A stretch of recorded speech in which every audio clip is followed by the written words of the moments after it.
I got my two vivs set up just yesterday. At the bottom one here, you've got the viv for my curly hair, otherwise known as the albopilosum, and a little water dish at the front. Plant. I would say what the plant's names are, but I've got no idea. So yeah, a little bit of background there. It doesn't look absolutely perfect, but it's better than just having a naked viv.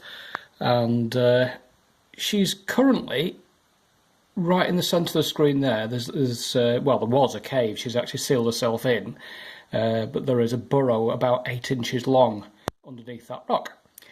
And so far, because like I say, it's only the first day or so of her being in there, she's not actually ventured out to explore the rest of the tank.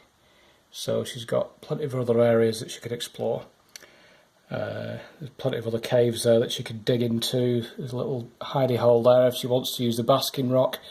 Underneath, well, it's underneath a halogen light actually, and then I've got the LED strips on the top. So that's how that's done. Obviously I need to water plants and so on and so forth, and the soil is nicer to dig in when it's slightly damp. So I've actually got a ventilation system set up. There's 2 vents either side there. I'll tell you more about that when I move up top. So moving up, oh, that's my baked bean can. Because the 2 tanks are on top of each other, these 50-watt halogens get incredibly hot. So I've got a baked bean can turned on its side with a massive hole drilled in it, and a hole leading to the outside. So on top here is my red rump tarantula setup. Otherwise known as Brachypema vagans. Oh God, I knew I'd mispronounce this. Anyway, I'm going to leave it unedited so as you can have a laugh. In here we've got a dead T-Rex, I think it is.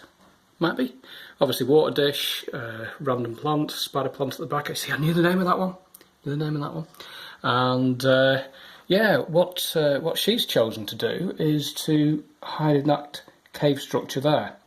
It's an aquarium ornament, as you can probably recognise, but yeah, it works really well, and that's her basking spot is just there. So yeah, again, like I say, these guys will start to explore fully every night. They'll well, once they're settled, they'll be out finding out what's round about them, going hunting, that sort of thing, digging more burrows if they feel the need to. As you can see, I've got a heat mat at that end, which is thermostatically controlled for night time, the same as that one in that tank. What I've done is, up on here, there is a computer fan, which runs off a little USB lead, and I've got that going into, basically, you know the stuff that you use for your tumble dryers, you got all that ducting. Well, what happens here is at the back of the tanks, that is actually sucking air upwards, and it draws from there.